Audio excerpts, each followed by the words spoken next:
안녕하세요. 사연에 빠지다의 DJ 민영입니다. 오늘도 두 가지 사연이 준비되어 있는데요. 끝까지 함께 해주실 거죠? 구독과 좋아요 버튼도 잊지 마시고요. 그럼 오늘의 사연 바로 시작해 볼게요. 안녕하세요. 저는 작은 도시에서 수학학원을 운영하고 있는 40대 여성입니다. 제가 나이를 이야기하면 어르신들은 왜 그 나이가 되어도 혼자냐는 말씀을 많이들 하시는데요. 그 말을 들을 때마다 저는 등에 소름이 돋을 정도로 바들바들 떨게 되더라고요. 사실 저도 꽤 오래전에 결혼을 한 적이 있었답니다. 3년 정도 되는 결혼 생활이 제게 남긴 것이라고는 끔찍한 기억뿐인데요. 그 순간에서 벗어나기 위해 모든 것을 버리고 지금 살고 있는 곳으로 도망쳤답니다. 그런데 세상이 참 좁게도 며칠 전에 퇴근하고 돌아오는 길에 첫 번째 결혼에서 저를 도와주었던 사람을 만났답니다. 상대방이 먼저 알아보고 조심스럽게 다가와서 말을 걸더라고요. 얼마나 반갑던지 저는 길거리 한가운데에서 말없이 그분을 꽉 껴안았죠. 그냥 헤어지기 아쉬워 근처 카페에서 세상 사는 이야기를 한참 나누었었는데요. 헤어지는 길에 그분이 그러시더라고요. 살아있어줘서 다행이라고 말이죠. 그렇게 시간을 보내고 나니 그 악몽 같은 순간들이 떠올라 오늘 몇 자 적어봅니다. 결혼 전에 저에게는 꽤 오래 사귄 남자친구가 있었습니다. 20살 대학교에서 처음 만난 것을 인연으로 10년을 연애했죠. 당시 남자친구는 사법고시를 준비하고 있었어요. 이쯤 되면 많은 분들이 눈치를 채실 수도 있겠네요.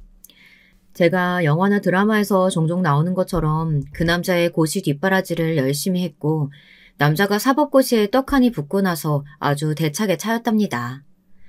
10년이라는 시간 동안 일찍 돌아가신 어머니 대신이라고 생각하며 남자친구 가족들에게도 거의 며느리 소리 들어가며 함께 보냈었는데 막상 사법고시를 합격하고 나니 그분들 태도가 싹 바뀌더라고요.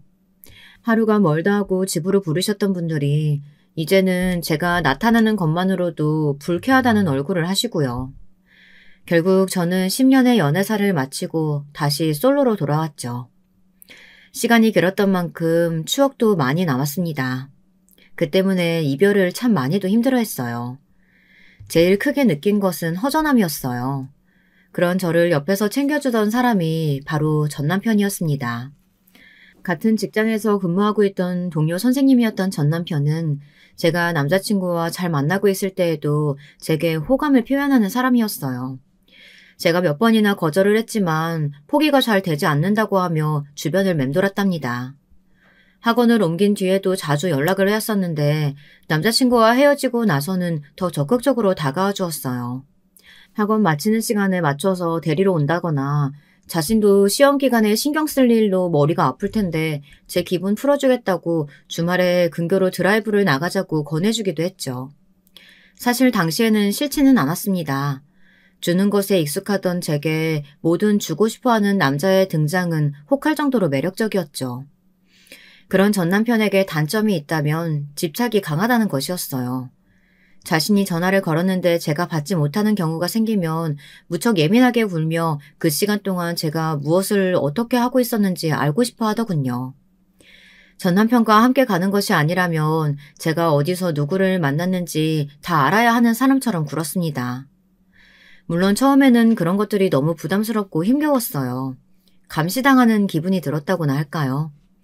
다니던 학원이 전국 체인점이 있을 정도로 대형 학원이라 종종 연수 프로그램이 있어 참가를 해야 했었는데요. 그때마다 전 남편을 설득하는 게 너무 힘들었답니다. 원장님께서 수학과 선생님들은 다 함께 다녀오라고 하셔서 어쩔 수가 없었어. 이게 본사에서 진행하는 교육이라 1박 2일로 다녀와야 한다고. 수학과 쌤들이라고 하면 전부 다? 아니 무슨 본사 교육을 1박 2일로 받는다는 거야. 프로그램 이수해야 하는 것이 있어서 이번 기회에 되도록 모든 쌤들 다 받고 오라고 하셔서. 김쌤이랑 이쌤도 함께 가니까 너무 걱정하지 마. 되도록이면 안 가도 되는 거잖아. 그 프로그램 다 써야 하는 것도 아닌데. 자기는 고등부니까 그 프로그램 필요 없잖아. 전 남편은 어떻게든 이유를 붙여서라도 저를 막으려고 했고 제가 끝까지 가야 한다고 말하면 가는 전날까지도 불퉁한 얼굴로 계속해서 말리더라고요. 몇 번은 그런 전 남편의 설득에 넘어가 연수에 빠지기도 했습니다. 원장님께서는 저를 이해한다고 하시면서도 그것이 쌓이기 시작하니 나중에는 더 이상은 안 된다고 결정을 확실히 하라고 하셨죠. 그래서 한 번은 전 남편이 어떻게 나오든지 무조건 가야겠다 싶어 다 무시하고 연수를 간 적이 있었습니다. 그런데 무슨 일이 있었는지 아세요? 그 연수가 열리는 호텔에 전 남편이 나타났답니다. 휴가를 썼다고 하면서 제가 연수받는 시간 동안 본사 건물 주변에 계속 있더라고요. 동료들 눈치가 보일 정도였죠. 우리 이제 확실하게 이야기 좀 해. 아니, 뭐 때문에 이렇게까지 하는 거야? 연수받는 장소까지 따라와서 뭐 어쩌자는 거야? 나는 그저 자기가 걱정돼서 그러지. 하쌤이 자기 쳐다보는 눈빛이 이상하잖아. 그리고 칠쌤도 그렇고. 아니, 애인 있는 사람을 왜 자꾸 주말에 불러내는 거야? 당신도 같은 일 하면서 주말에 보충 있는 것 정도는 알고 있잖아. 그 때문에 나간 거 가지고 불러내다니. 그리고 핫쌤? 핫쌤 약혼자가 영어과 쌤이야. 무슨 그런 소리래. 그건 자기가 몰라서 그래. 자기를 바라보는 눈빛이 정말 이렇게 할 거야? 정도껏 좀 하라고. 저는 그 때문에 전 남편과 크게 싸우기까지 했어요. 소리까지 높여가며 화를 내면서 이럴 거면 헤어지자고까지 말이 나왔죠. 당시 그런 말을 할 때는 진심이었습니다. 정말 전 남편을 다시는 보고 싶지 않았거든요. 하지만 다음날 꽃다발을 사들고 와서는 다시는 그렇게 하지 않겠다고 싹싹 빌며 용서해달라고 하는 모습을 보니 마음이 약해지더군요. 그렇게 화를 낼 때는 두 번 다시 보고 싶지 않았는데 화가 좀 가라앉고 나니 이런 일로 헤어지는 것은 좀 아니지 않나 싶은 생각이 있었거든요.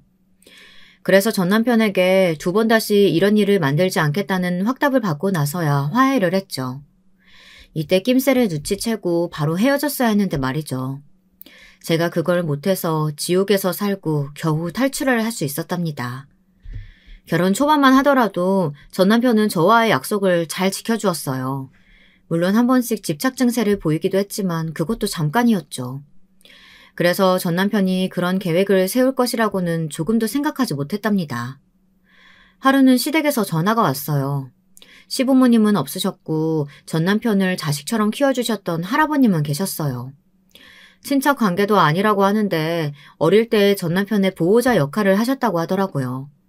그래서 저는 전 남편에게 중요한 사람이니 저 역시 시할아버님이라고 생각하고 깍듯하게 대했습니다.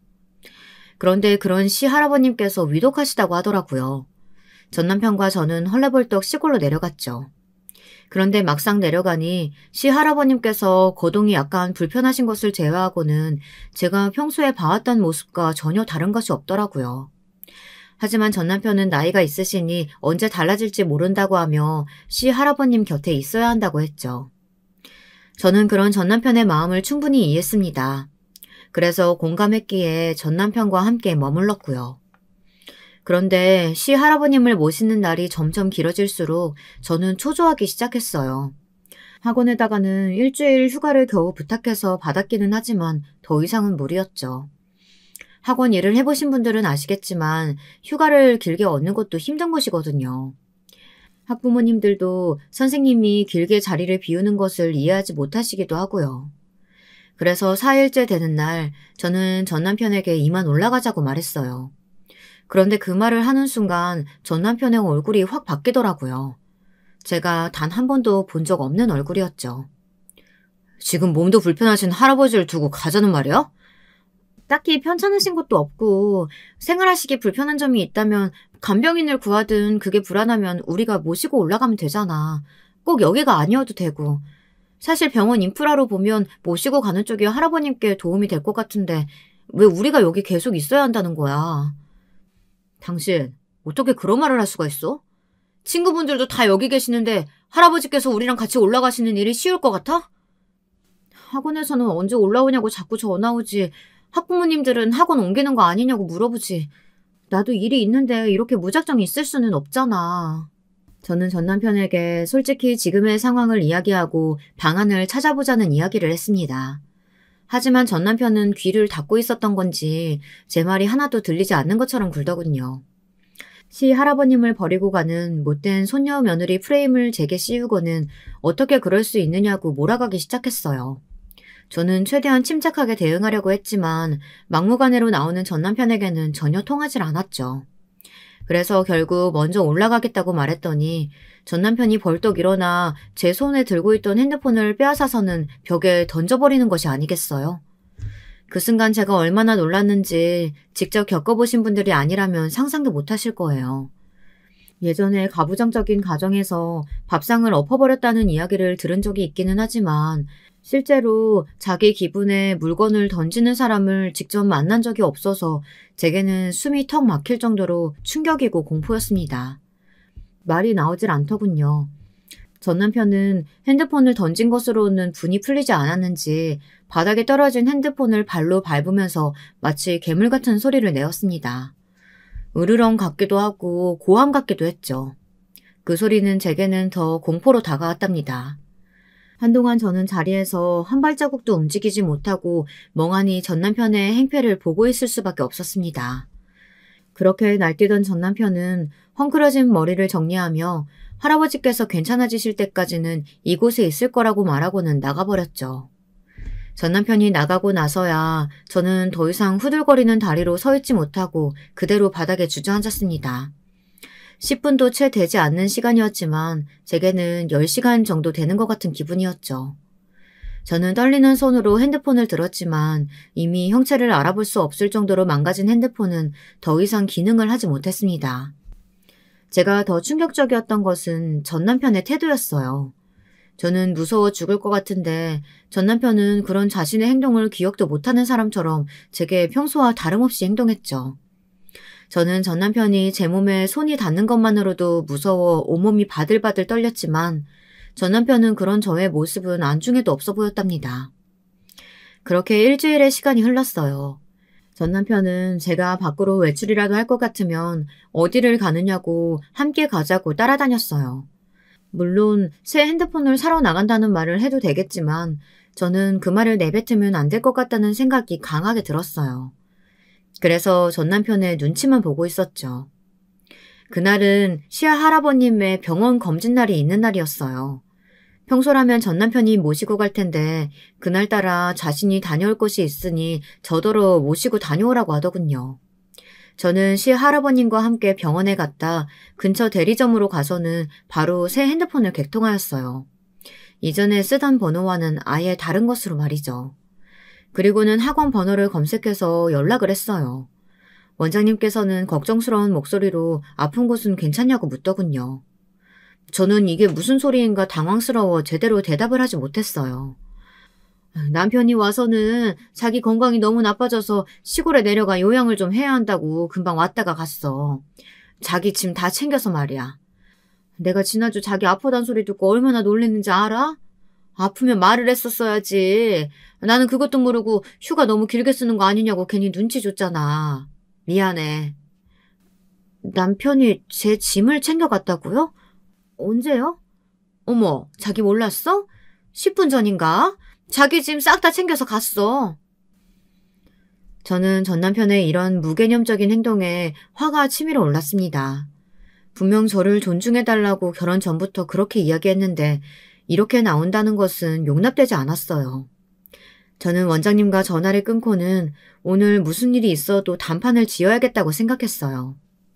이때까지만 하더라도 결혼 전처럼 전 남편과 대화로 충분히 이 상황을 해결할 수 있을 거라고 믿었어요.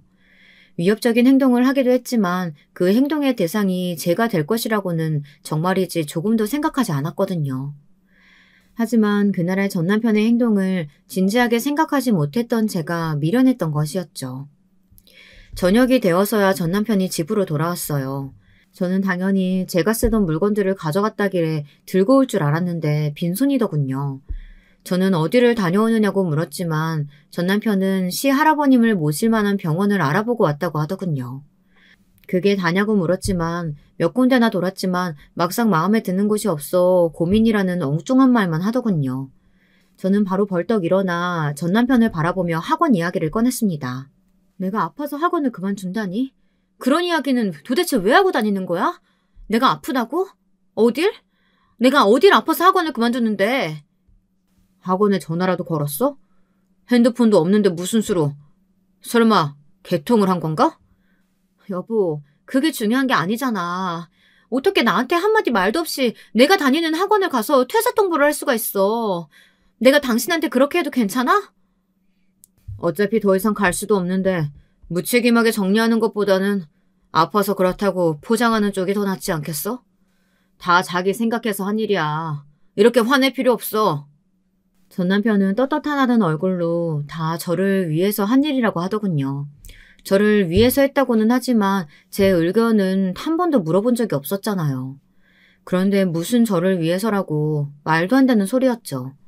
저는 전 남편에게 실망했다는 말과 함께 이런 식으로는 살 수 없다고 하고는 당장이라도 올라가야겠다고 했어요. 그리고는 시할아버님은 근교의 요양병원으로 모시고 가자고 말이죠. 그렇게 말하곤 짐을 싸는데 정말이지 순간 눈앞이 번쩍하더라고요. 그리고는 중심을 제대로 잡지도 못하고 바로 엉덩방아를 찧었죠. 바로 전 남편 때문이었어요. 전 남편이 제 머리채를 잡고는 바닥으로 내팽개치더라고요. 악력이 얼마나 엄청난지 머리 가죽이 다 벗겨지는 그런 기분이 들 정도였죠. 저는 너무 아파서 제 머리채를 잡고 있는 전 남편의 손을 붙들고는 소리를 질렀어요. 하지만 그것도 잠깐, 저는 숨이 막힐 것 같은 충격으로 소리를 내는 것도 잊어버릴 수밖에 없었습니다. 전 남편이 제 복부를 사정없이 발로 차버렸거든요. 뭐? 실망을 해? 여길 떠나? 누구 맘대로? 누구 허락도 없이 나간다는 소리야? 당신 이게 지금부터 내 허락 없이 한 발자국도 못 움직일 줄 알아. 죽고 싶지 않으면 내 말 잘 듣는 게 좋을 거야. 알겠어? 저는 공포감에 더 이상 말을 할 수도 없었어요.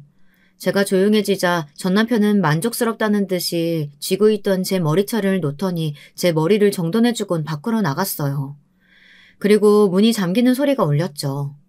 언제부터였는지 안방 문이 밖에서 잠그도록 되어 있었던 것이었어요. 매일같이 집에서 왔다 갔다 움직였는데 문이 바뀌었다는 것도 모르고 있었더라고요. 저는 너무 놀라서 문을 내리치며 이게 무슨 짓이냐고 물었어요. 전 남편은 얌전히 반성이나 하라고 하고는 점점 멀어졌죠. 저는 혹시나 낮에 개통한 핸드폰이 생각나서 가방을 찾았지만 없더군요. 거실 식탁 의자에 가방을 걸어둔 것이 기억이 났습니다. 정말 절망적이란 생각이 들었어요. 망연자실한 상태로 주저앉아 있는데 배가 너무 아프더라고요. 맞은 곳에 멍이 들었는지 욱신하더군요. 저는 몸을 최대한 웅크리고는 문 앞에 주저앉았습니다. 그리고 눈을 감고 뜨면 이 모든 것이 꿈일 거라고 생각했죠. 그러나 그것은 어디까지나 저의 착각이었습니다. 다음날 아침이 되어도 제 상황은 변함이 없었죠. 문이 열리고 전 남편이 들어오더니 제 발 밑에 무언가를 떨어뜨렸습니다. 전날 새로 구입한 핸드폰이 박살난 상태였어요. 전 남편은 핸드폰을 새로 해왔다고 하더니 구형폰을 내밀었습니다. 착신만 가능하도록 되어 있으며 그 외 기능은 아무것도 할 수 없을 것이라고 했죠. 위치 추적도 가능하니 쓸데없는 생각은 하지 않는 것이 좋다고 협박도 하더군요. 저는 전 남편이 쥐어진 핸드폰을 문 밖에 던지고는 지금 무슨 생각으로 이렇게 하는 거냐고 전 남편에게 따졌습니다. 당신 지금 미친 거야. 제정신 아니라고. 진짜 왜 이러는데? 내가 뭘 잘못한 건데? 나를 버리려고 했던 건 당신이 먼저잖아. 나하고 헤어지고 싶어 한 것도 당신이잖아. 왜 내 마음 몰라주는 거야? 나는 다 당신을 위해서 당신만 생각하고 사는데 당신은 왜 아닌데? 날 위한다고? 날 위한다는 사람이 이렇게 가둬두고 핸드폰도 다 부셔버리고 이게 무슨 날 위해서라는 거야? 나 당신이 헤어진 남자친구 다시 만난다는 거 알고 있어. 왜? 그 새끼가 당신한테 돌아오라고 그래? 다시 같이 살자고 해? 저는 전 남편의 입에서 나온 뜬금없는 이야기에 어안이 벙벙했습니다. 남자친구라니 도대체 무슨 이야기를 하는지 조금도 이해가 되지 않았죠. 저는 무슨 말도 안 되는 소리냐고 했지만 전 남편은 자신이 다 봤으니 숨길 생각은 하지 말라고 하더군요. 그러면서 제가 남자친구를 만났던 순간에 대해 이야기를 하는데 그 말을 듣고 있자니 그제야 몇 달 전 우연히 만났던 것이 생각이 났습니다. 10년 사귀고 헤어졌던 남자친구를 다시 만난 것은 정말 말 그대로 우연이었습니다. 학원 옆 건물에 있는 로펌에 취직을 했던 모양이더라고요. 저희 학원은 회식을 항상 점심으로 했는데 그날도 회식을 하러 나가는 길이었어요. 근처 삼계탕 맛있게 하는 집으로 몰려가 식사를 하는데 남자친구도 식사를 하러 온 모양인지 딱 거기서 마주쳤죠. 참 어색하더군요. 서로 안부를 묻는 것을 제외하고는 할 말이 없더라고요. 그거야 당연한 것 아니겠습니까? 제 입장에서는 10년 뒷바라지 했더니 버리고 간 남자고 그 사람에게는 자신의 흑역사나 다름없는 사람인 저인데 그래서 그냥 잘 지내라는 인사 정도만 하고는 헤어졌죠. 전 남편은 그때의 일을 이야기하는 것 같았습니다. 회식 갔다가 우연히 만났고 인사하고 헤어진 게 단데 그게 무슨 소리야. 거짓말하지 마. 그렇게 화사하게 웃으면서 이야기해놓고는 나더러 믿으라고? 내가 그 말을 믿을 것 같아? 내가 그 사람이랑 어색함 말고 남은 게 뭐가 있겠어. 내가 그 사람하고 어떻게 헤어졌는지 당신이 더 잘 알잖아. 고작 그런 일로 이렇게 하는 거야? 당신이야말로 날 못 믿는 거잖아. 할아버지 일도 그래. 몸 불편하신 어른을 두고 그냥 가겠다고 어떻게 할 수가 있어? 솔직히 말해봐. 학원에 다른 사람 있는 거지? 아픈 가족 외면에서도 꼭 보고 싶은 사람이 있는 거잖아. 누구야? 어떤 새끼냐고? 당신은 미쳤어. 그놈의 의심병, 집착. 당신은 미친 거야. 저는 전 남편의 그 말도 안 되는 이야기를 더 이상은 듣고 있을 수 없었어요. 이런 남자랑 무슨 이야기를 더 해야 하나 싶더군요. 그래서 결국 이혼을 하겠다고 말했습니다. 더 이상의 결혼 생활은 무리라고 생각했거든요. 그런데 이혼이란 말에 전 남편의 반응이 확 달라지더라고요. 저와 다툴 때까지만 하더라도 신경질적인 느낌이었다면 이혼이란 단어에는 분위기가 싸하게 바뀌더니 눈에 살기마저 도는 그런 것 같았어요. 눈빛으로 사람을 죽일 수도 있겠구나 싶을 정도로 말이죠. 저는 순간 며칠 전 제게 손을 올리던 전 남편의 모습이 겹쳐 보이며 당장 도망쳐야겠다 싶더군요. 재빨리 현관으로 달려갔습니다. 신발도 신지 않고 밖으로 달려나갔죠. 발바닥이 따끔하고 아팠지만 저는 무조건 도망쳐야 한다고만 생각했어요. 하지만 얼마 가지도 못하고 저는 전 남편의 손에 붙잡혔어요. 저는 살려달라고 소리를 질렀지만 이미 빈집이 많은 시골에서는 그것마저도 허탕이었죠. 집으로 끌려 들어온 저는 머리부터 발끝까지 사정없이 해대는 전 남편의 발길질에 고스란히 당할 수밖에 없었습니다. 전 남편은 자신을 버리려 한 것이 분명하다며 도대체 어떤 놈과 바람이 난 것이냐고 물었지만 저는 대답할 수가 없었어요. 얼마나 그렇게 맞았을까. 전 남편은 누군지 꼭 알아내고야 말겠다고 하며 저를 다시 방에 가두더군요. 온몸이 안 아픈 곳이 없었습니다. 하지만 몸이 아픈 것보다도 여기서 도망치지 못하면 어떻게 하나 이대로 죽는 걸까 그런 생각이 머릿속에 더 가득했어요. 다시 눈을 떴을 때 저는 처음에 갇혀있던 곳과 전혀 다른 곳에 누워 있었습니다. 아무래도 전 남편이 옮긴 모양이었죠. 온몸에 들어있던 멍에는 연고를 발라둔 것 같더라고요. 저는 주변을 두리번거렸습니다. 방에는 아무것도 없더라고요. 그저 침대 하나만 덩그러니 있었죠. 그 흔한 창문도 없었고요. 저는 비틀거리며 일어나 방문 손잡이를 돌려봤지만 역시나 열리지 않았습니다. 화장실도 마찬가지였어요.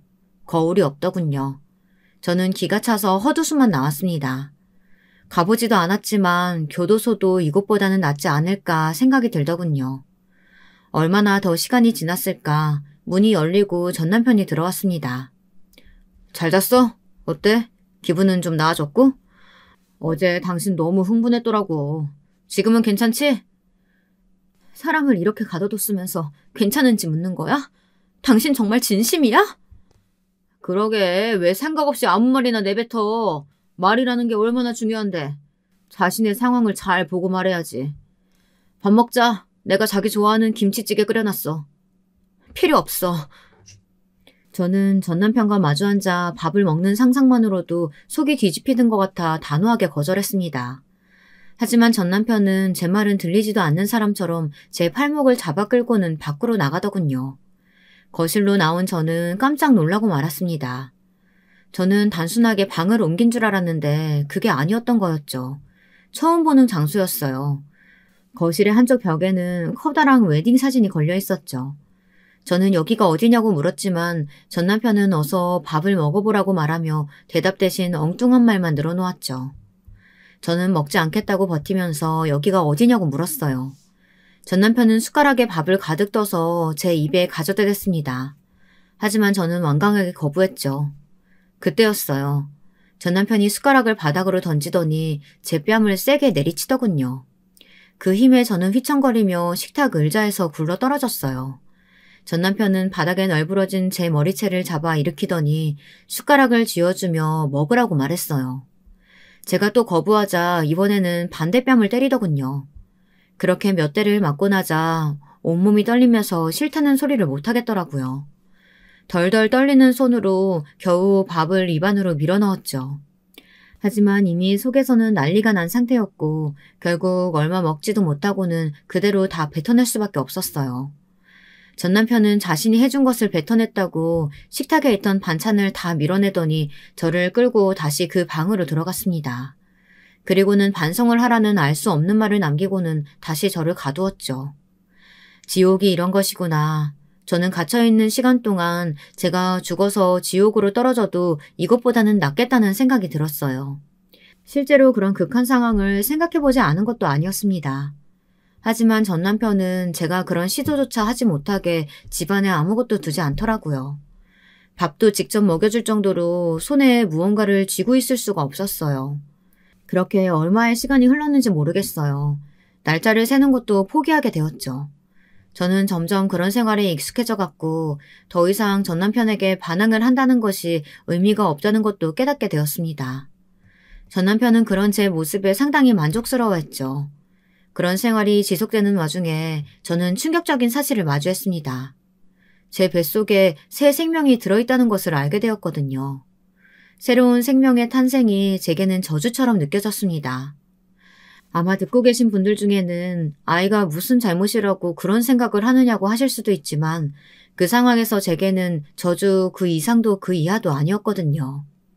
제 상황에 민감한 전 남편은 바로 눈치를 채고 임신 테스트를 시켰어요.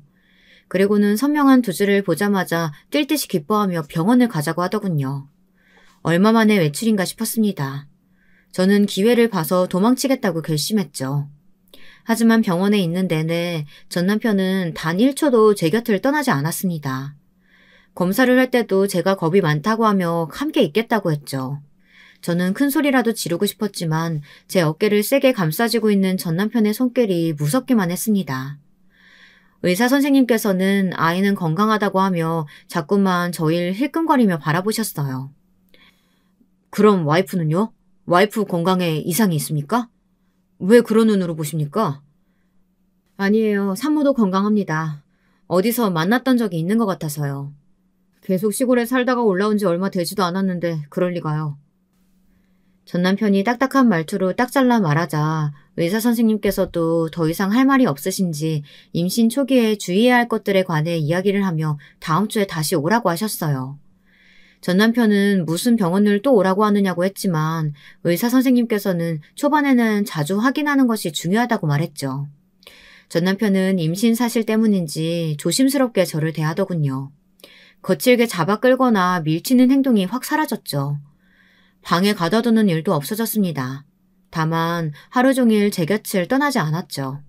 물 한 잔도 제 손으로 못 마실 정도였어요. 그렇게 일주일이 지나고 병원을 다시 찾았습니다. 의사 선생님께서는 갑자기 검사를 좀 하겠다고 하시고는 전 남편에게 나가 있어달라고 하셨어요. 전 남편은 저번과 동일하게 제가 불안해하니 안 된다고 했지만 의사 선생님은 단호하게 나가 있으셔야 한다고 했죠. 전 남편은 무슨 일이냐고 물었지만 의사 선생님께서는 10분이면 된다고 하며 전 남편에게 나가달라고 했어요. 저는 조마조마했습니다. 전 남편이 의사 선생님에게도 해코지를 하면 어떻게 하나 싶었거든요. 하지만 다행스럽게도 밖에서 기다리겠다고 하고는 나갔죠. 전 남편이 나가자마자 의사 선생님께서는 쪽지 하나를 보여주시면서 검사하기에 편안한 자세를 취해달라고 하셨어요. 쪽지에는 혹시 도움이 필요하느냐고 적혀 있었습니다. 저는 고개를 격하게 끄덕이며 의사 선생님의 손을 잡았어요. 의사 선생님께서는 손바닥에 112를 적어주시며 자세는 편하냐고 물어보셨어요. 저는 좋다고 대답했습니다. 의사 선생님의 손짓에 간호사 선생님 한 분이 조용히 어디론가 가시더군요. 저는 그제야 안심이 좀 되면서 눈물이 핑 돌았습니다. 얼마 뒤 검사가 끝났다고 하고는 전 남편에게 유산기가 있다는 이야기를 꺼내셨어요. 전 남편은 깜짝 놀라며 그게 무슨 말이냐고 물었지만 의사 선생님께서는 산모가 심적으로 불안해하는 것 같다고 말하며 병원에서 며칠간 입원할 것을 권하셨죠. 집에서도 충분히 관리가 됩니다. 약이랑 주사만 좀 주시면 제가 챙기겠습니다. 물론 가정에서 잘 챙겨주시겠지만 입원과는 좀 다르죠. 아무래도 가정에 있으실 때는 자꾸 움직이게 되니까요. 아닙니다. 제가 손에 물 하나 묻히지 않도록 신경 쓰겠습니다. 전 남편은 입원은 하지 않겠다며 억지를 부렸고 의사 선생님께서는 끝까지 입원을 하는 것이 좋겠다고 말씀하셨어요. 전 남편의 기세가 점점 사납게 변하는 것이 피부로 느껴졌습니다.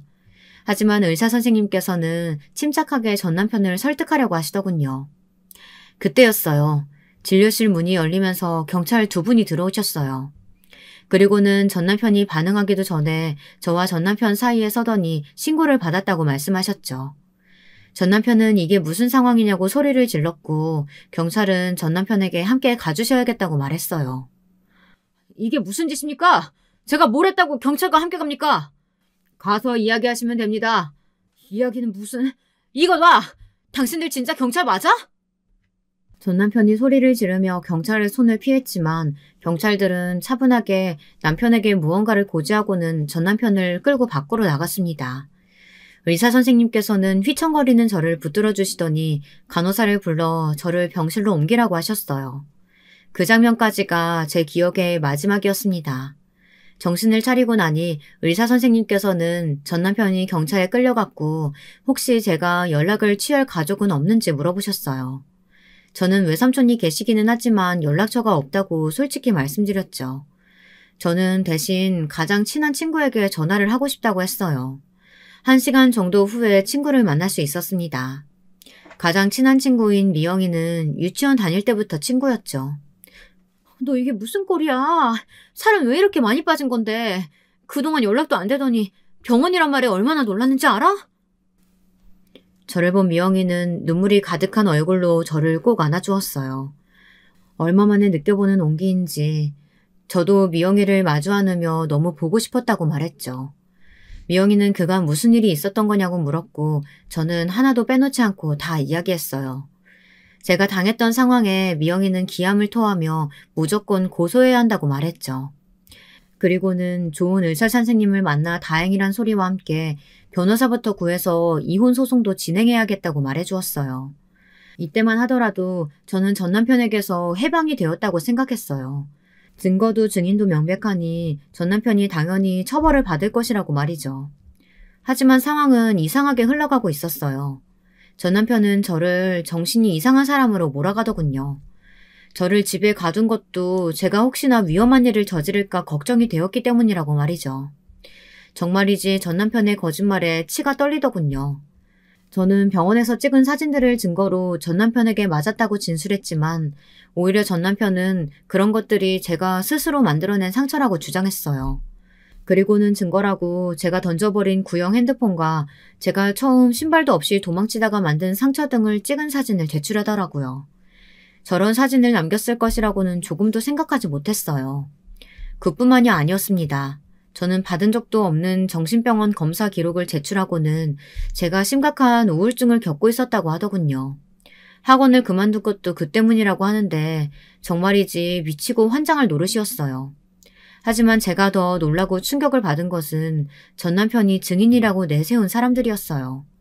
한 번도 만난 적 없는 의사는 물론이고 동네 주민들이라는 사람들이 나오는데 어이가 없었죠. 그 중에서도 제일 충격적인 것은 시 할아버님의 등장이었어요.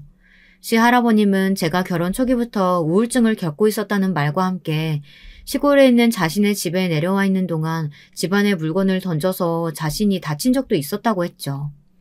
그러면서 난장판이 된 집안의 사진과 자신이 다쳤던 기록 같은 것을 보여주었어요. 그리고는 자신을 감시하기 위해 병원을 따라다니기도 했었다고 하며 눈물을 보이는데 진짜 가증스러울 정도였습니다. 저는 이런 황당한 상황을 겪으면서도 이 모든 거짓말이 다 들통이 날 것이라고 생각했습니다. 그러나 현실은 그렇지 못했죠. 전 남편의 그 끔찍한 모든 행동들은 무혐의 처분이 나더군요. 당당하게 걸어나가는 전 남편을 보면서 저는 하늘이 무너지는 기분을 느꼈습니다. 전 남편은 제게 다가와서는 이제 그만하고 집으로 가자고 하는데 온몸에 소름이 돋았습니다. 저는 그런 전 남편을 뿌리치고 절대 돌아가지 않는다고 말했지만 전 남편은 전혀 신경 쓰지 않는 눈치였어요. 미영이는 제가 불안한 모습을 보이자 저를 막아서면서 이혼 소송을 언급하며 제게서 떨어지라고 말했죠. 전 남편은 이혼이 가능할 것 같으냐고 하더군요. 그쪽 말대로라면 제 친구가 정신에 이상이 있다는 건데 이혼을 안 해주는 이유가 뭔데요? 제가 많이 사랑하거든요. 그리고 뱃속에 제 아이도 있는데 어떻게 혼자 두겠어요? 닥쳐. 당신이 무슨 짓을 저질렀는지 몰라도 세상 사람들이 다 당신 편일 것 같아? 그런 거짓말 언제까지 할 수 있을 것 같은데? 보세요. 저렇게 지금도 불안정한데 어떻게 혼자 두겠습니까? 제가 충분히 챙겨줄 수 있으니까 제 친구한테서 떨어져요. 이혼 소송 결과 나올 때까지는 내 친구 주변에 얼씬도 하지 말라고요. 전 남편은 어깨를 으쓱하더니 그것도 얼마 남지 않았다고 하고는 나중에 보자고 말하며 가버렸어요. 저는 그런 전 남편의 뒷모습을 보면서 저 사람한테서 벗어날 방법이 정말 없는 것인가 싶었죠. 미영이는 비틀거리는 저를 데리고 자신의 집으로 갔습니다. 전 남편은 그곳을 어떻게 알았는지 미영이 집 주변을 어슬렁거리고 있었어요. 그 모습에 더 피가 마르는 것 같았습니다. 그런 제 모습에 미영이는 망설이더니 조심스럽게 이야기를 꺼냈어요. 이러지 말고 도움을 요청해보는 건 어때?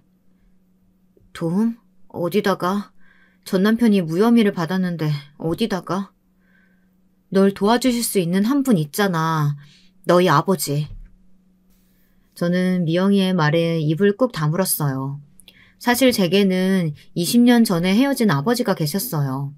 막장 드라마에나 나올 법한 이야기지만 집안 대대로 법조계에 몸담고 있던 아버지와 고등학교를 겨우 졸업한 어머니가 만나 뜨겁게 사랑을 하셨죠. 당연히 친가 쪽에서는 있을 수 없는 일이라고 반대를 하셨고 두 분은 그런 가족을 설득하지 못하고 그냥 도둑결혼을 진행하셨다고 합니다. 제가 태어나고 나서야 친가에서는 어머니를 받아주시기는 하셨지만 매섭기만 한 시집살이에 결국 두 분은 이혼을 하기로 결정을 내리셨죠. 물론 친가에서는 저를 아버지가 키워야 한다고 했지만 아버지께서는 어머니께 저까지 뺏을 수는 없다고 하며 친권 및 양육권을 포기하셨어요. 당시 어린 마음에 저는 아버지가 저와 어머니를 버렸다고만 생각했고 나중에 그것이 아니라는 것을 알았을 나이가 되었을 때는 다시 아버지를 찾아간다는 것이 염치 없게 느껴졌답니다. 그래서 20년이 지나도록 아버지와는 아무런 연락도 없이 살았죠. 미영이는 그런 아버지를 찾아가 보라고 권했습니다. 솔직히 내키지 않았습니다. 이제 와서 딸이라고 나타나면 아버지 입장은 어떻게 되고 새로 생겼을 가족들은 또 어떤 마음으로 저를 보겠는가 싶었거든요. 하지만 전 남편이 저뿐만 아니라 미영이 주변을 어슬렁거리는 것이 불안하기만 했던 저는 결국 아버지를 만나기로 결심했습니다. 미영이가 알아봐준 전화번호로 처음 전화를 걸었을 때가 아직도 생생합니다. 무슨 말을 처음 해야 할지 몰라 망설이던 저는 기어들어가는 목소리로 겨우 제 이름을 말한 것이 전부였거든요. 아버지는 제 이름을 듣자마자 깜짝 놀라시며 먼저 만나달란 말씀을 꺼내셨습니다. 그렇게 저는 20년 만에 아버지를 만났습니다. 어색할 것이라고 생각했던 것과는 다르게 아버지는 저를 보자마자 떨리는 목소리로 한 번만 안아볼 수 있겠냐고 물으시고는 제가 괜찮다고 하자 저를 세게 안아주셨어요. 그리고는 너무나도 보고 싶었다고 말씀하셨죠. 제가 자라는 동안 몇 번이고 저를 보러 오셨지만 차마 앞에 나설 수가 없었다고 미안하다고 말씀하시는데 기분이 오묘했습니다. 오랜만에 만난 회포도 풀기 전에 저는 아버지께 도와달라는 이야기를 꺼냈어요. 그동안 제가 겪어온 모든 일을 말씀드렸죠. 아버지는 제 이야기가 끝날 때까지 한마디도 하지 않으셨어요. 가만히 고개만 숙이고 계셨죠. 길고 긴 제 이야기가 끝나고 나자 아버지께서는 신음소리를 내시며 길게 한숨을 내쉬었죠. 저는 혹시나 아버지도 다른 사람들처럼 전 남편이 내민 증거만 보고 저를 이상한 사람으로 생각하시는 것은 아닐까 불안한 마음이 들었습니다. 1분 1초의 시간이 제게는 몇 시간이나 되는 그런 기분이 들었습니다. 얼마를 그렇게 앉아 계셨을까? 갑자기 자리에서 벌떡 일어나신 아버지께서는 제 곁으로 다가오셔서는 제 손을 세게 잡으셨어요. 얼마나 힘들고 무서웠을까. 고통스럽고 도망치고 싶었을 텐데 마음고생 많았겠구나. 저는 아버지의 따뜻한 말에 결국 눈물을 보이며 도와달라고 말했습니다. 아버지께서는 절대 전 남편을 용서할 수 없다고 하시고는 앞으로는 자신과 함께 지내자고 말씀해 주셨어요. 저는 전 남편이 아직도 주변을 맴돌고 있다고 말씀드렸지만 아버지께서는 아무런 상관이 없다고 하셨죠. 그리고는 제가 보는 앞에서 어디론가 전화를 걸더니 전 남편에 대해 알아오라고 말을 하셨어요. 내가 다 해결하마. 그러니 너는 아무런 걱정하지 말고 집에 가 있어. 내가 다 해결하마. 제가 가 있어도 괜찮을까요? 집에서 불편해하시면. 불편? 누가 말이냐? 할머니 할아버지도 널 많이 보고 싶어 하시는데 불편할 게 뭐가 있어? 그래도 다른 자식들이 저를 불편해하실 텐데요. 이미 너에 대해서 다들 알고 있어. 걱정하지 마렴. 저는 아버지의 다정한 말씀에 눈물이 핑 돌았습니다. 20년 만에 들어가는 친가는 여전히 웅장하고 거대했어요. 이미 저에 대해 다 말씀을 해두신 것인지 할머니와 할아버지는 저를 보자마자 껴안고는 눈물을 보이셨어요. 새어머니로 보이는 분이 잘 왔다고 한 말씀 하시고는 연신 제 손을 쓰다듬어 주시면서 아픈 곳은 없는지 몸은 건강한지 물어보셨죠. 제게는 이복 형제가 셋이 있었는데 셋 다 남동생이었어요. 모두들 저를 걱정하며 환영해 주는데 몸에 기운이 쫙 빠지더라고요. 가족들은 제게 아무런 걱정하지 말고 모든 것을 맡겨두기만 하면 된다고 하셨어요. 그리고는 되도록 혼자서는 나가지 말라고 주의를 주셨죠. 한 달 정도 저는 정말이지 꿈 같은 순간들을 보냈어요. 새어머니도 남동생들도 정말 좋은 사람이더군요. 아버지의 자식이라는 이유가 고작인 저에게 이렇게 잘해주셔도 되느냐고 물었을 정도였죠. 아버지께서 워낙 제 이야기를 많이 하셔서 전혀 어색하지 않다고 하시는데 이런 순간이 제게도 오는구나 싶었습니다. 하지만 인생이 그렇듯 좋은 일만 있는 것은 아니었어요. 새어머니와 함께 외출을 하고 돌아오는 길이었어요. 기사님을 기다리며 이런저런 이야기를 하는데 갑자기 누군가 세게 제 팔목을 잡았어요. 새어머니께서 놀라시며 무슨 짓이냐고 소리를 질렀어요. 하지만 저는 한마디도 할 수가 없었습니다. 팔목이 잡히는 순간 누군지 바로 알 수 있었거든요. 잔뜩 헝클어진 머리와 언제 마지막으로 면도를 했는지 알 수 없을 정도의 몰골로 전 남편이 저를 노려보고 있었죠. 새어머니께서는 당장 그 손 놓으라고 소리를 지르셨지만 전 남편은 제 팔목을 쥐고 있던 손에 힘을 더 할 뿐이었어요. 감히 날 이렇게 몰아붙여? 내가 뭘 잘못했는데? 말해봐. 내가 당신한테 못해준 게 뭐가 있는데? 이거 놓고 이야기해. 이거 놓으라고! 당장 내 딸한테서 손 떼! 이 짐승 같은 새끼야! 아주 대단하신 집안이던데 내가 널 놔줄 것 같아? 꿈도 꾸지 마. 넌 죽을 때까지 내 거니까. 전 남편은 어떻게든 제 앞을 막아서는 새어머니를 밀치고는 저를 끌고 가려고 했어요. 하지만 곧 나타난 기사님과 주변 매장에 있던 분들이 나와 저와 새어머니를 보호했고 곧 경찰이 나타났죠. 경찰 소리에 전 남편은 빠른 속도로 사라졌지만 곧 뒤를 쫓은 경찰에 붙잡혔답니다. 전 남편은 끌려가는 마지막까지 자신은 다시 오겠다며 기다리고 있으라고 소리를 질렀어요. 그 말이 얼마나 무섭던지 저는 서 있을 수가 없을 정도였죠. 그런데 그런 저를 부축하시던 새어머니께서 구급차를 부르라고 소리를 지르시더라고요. 아랫배가 아픈 것이 이상하다 생각에 아래를 보려는데 새어머니께서 제 고개를 잡고서는 자신을 보게 하시더니 아무 일도 없을 것이라고 말하며 괜찮다고 하시는 거예요. 저는 본능적으로 뱃속의 아이에게 문제가 생겼다는 것을 알 수 있었죠. 병원으로 급히 호송된 저는 결국 그날 아이를 잃었습니다. 저를 잔인하다, 매정하다 욕하시겠지만 사실 아이를 잃은 것도 슬프지 않았어요. 미안한 말이지만 오히려 전 남편과의 고리가 완전히 끊어진 것 같아 안도감마저 들었죠. 새어머니께서는 울지 않는 저를 보시며 연신 괜찮다는 말씀만 하셨어요. 그런데 그 소리가 자장가처럼 들리더라고요. 그래서 스르륵 눈을 감고 새어머니의 목소리를 들었죠. 그렇게 잠들고 다시 일어났을 때 놀란 얼굴의 아버지가 보였어요.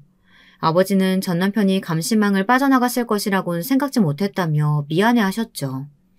저는 무슨 일이 벌어지고 있는지 알아야겠더라고요. 그래서 아버지에게 모든 것을 이야기해달라고 말씀드렸습니다. 아버지의 이야기는 간단했어요. 전 남편이 제게 저지른 행동에 대해서 무혐의가 나왔기에 다시 그 일을 언급할 수가 없어 전 남편에 대해 조사를 좀 했다고 하셨어요.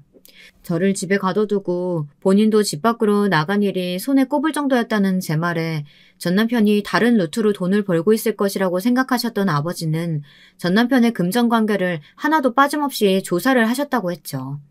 그러다가 비정기적으로 큰돈이 오가는 것을 확인하셨고 그 돈의 출처를 찾기 위해 알아보았지만 쉽게 꼬리가 잡히지 않았다고 하셨어요.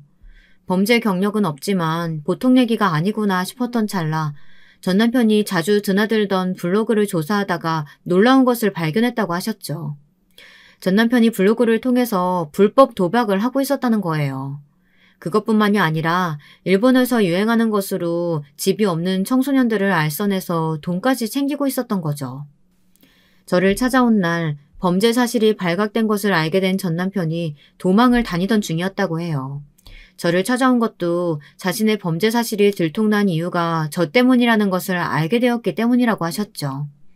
아버지께서는 긴장으로 떨고 있는 제 손을 잡아주시면서 검찰과 경찰이 해결할 문제만 남았으니 너무 걱정하지 말라고 하셨습니다. 저는 만약 처벌을 받는다고 해도 그 기간이 끝나고 다시 저를 찾아오면 어떻게 하느냐고 물었어요. 그러자 새어머니께서는 그럴 일은 없을 거라고 단호하게 말씀하시더라고요. 죗값을 다 치르고 나오고 해도 저를 볼 리는 없을 테니 마음을 놓아도 된다고 하셨죠. 새어머니의 그 말씀이 묘하게 제게는 안정감을 주더군요. 전 남편이 나타나타 잡혀간 지 일주일 정도가 지났나 아버지께서 이혼 서류를 가져오셨어요. 모든 것이 다 해결됐으니 앞으로는 전 남편과 마주할 일도 마주할 필요도 없을 거라고 말이죠. 깨끗하게 정리된 호적을 보고 있자니 눈물이 저절로 나더군요. 3년도 채 되지 않은 시간 동안 남편에게 당해온 모든 순간들이 떠오르면서 살아남은 저 자신을 칭찬해주고 싶었죠. 전 남편에 대한 처벌 수위는 제 예상을 넘는 것이었어요. 상대방이 항소를 하기는 했지만 제가 걱정했던 솜방망이 처벌은 아니었죠.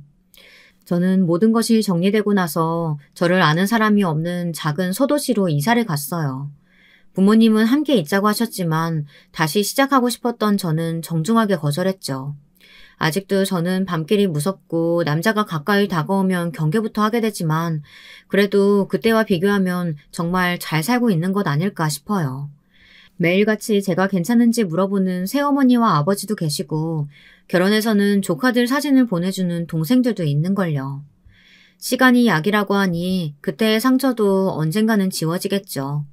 저는 그저 매일을 충실하게 보내며 그날이 오기만을 기다리고 있답니다. 끝까지 들어주셔서 감사합니다. 여러분, 두 번째 사연 시작하기 전에 좋아요와 구독 꼭 눌러주실 거죠? 그럼 두 번째 사연 바로 시작합니다. 안녕하세요. 사연에 빠지다 채널을 늘 즐겨보고 있습니다. 보기만 하다가 제가 드디어 직접 사연을 써보기까지 하네요.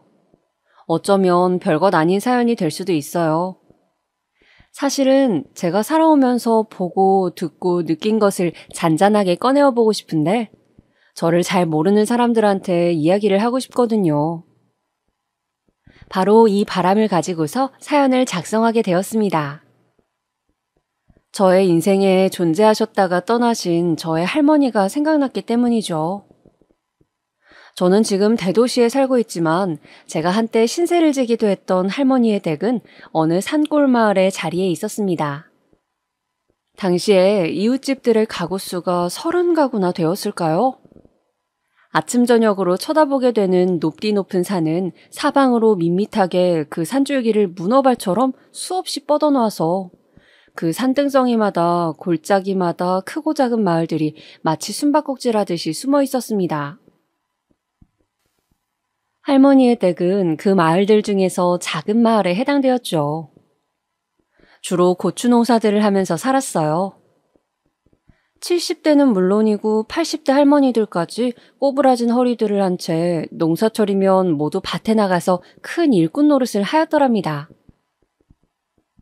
그랬던 할머니들이 하나둘씩 세상을 떠나시게 되면 이제 마을에서는 일꾼을 얻지 못해 농사의 규모를 많이 줄일 수밖에 없는 것이었죠. 젊은이들이라고 해봤자 두어 명 정도가 있었어요. 힘을 잘 쓴다는 아저씨들도 기계로 무엇을 실어 나르거나 한꺼번에 후다닥 해치우는 일이나 잘할 뿐 밭고랑에 앉아서 온종일 풀을 뽑거나 고추를 따는 일은 대체로 싫어하셨습니다. 허리가 꼬부라진 할머니들은 일을 빨리 하지는 못하지만 엎드려서 쉬지 않고 꾸준히 하니 힘이 센 젊은 아저씨들보다 훨씬 더 나았죠. 그런 중요한 일꾼들이 세상을 하나둘씩 떠나니 농사일이 순조롭게 이어지기란 쉽지 않았던 때, 그 시기에 저는 그 마을에서 얼마간 지내며 할머니와 일상을 보내셨습니다. 저희 할머니도 그러하셨지만 마을의 모든 할머니들은 혼자 지내고 계셨습니다. 자식들이 전부 먼 도시로 떠난 탓이었죠. 돈벌이를 하려고 농사를 짓는 집들은 집마다 빚을 산더미처럼 지고 사는데 이 할머니들은 제 땅 한 평 없이 오두막집에 살아도 빚 없이 지내었습니다. 농사철에 품을 팔아 그 돈으로 한 해를 사는 것이었어요. 오히려 도시에 나가 있는 자식들이 가끔 와서 늙은 어머니한테 돈을 뜯어가는 경우가 제가 왕왕 목격하였습니다. 참 씁쓸한 장면이 아닐 수 없었어요. 저희 할머니는 그 마을에서 유순 할머니라고 불렸습니다. 옛날부터 아낙네들은 이름이고 성이고 없었다죠. 서울에서 왔으면 서울댁이고 전주에서 왔으면 전주댁, 경상도 한실 골짜기에서 왔으면 한실댁이라고 했을 뿐이었다고 하니까요.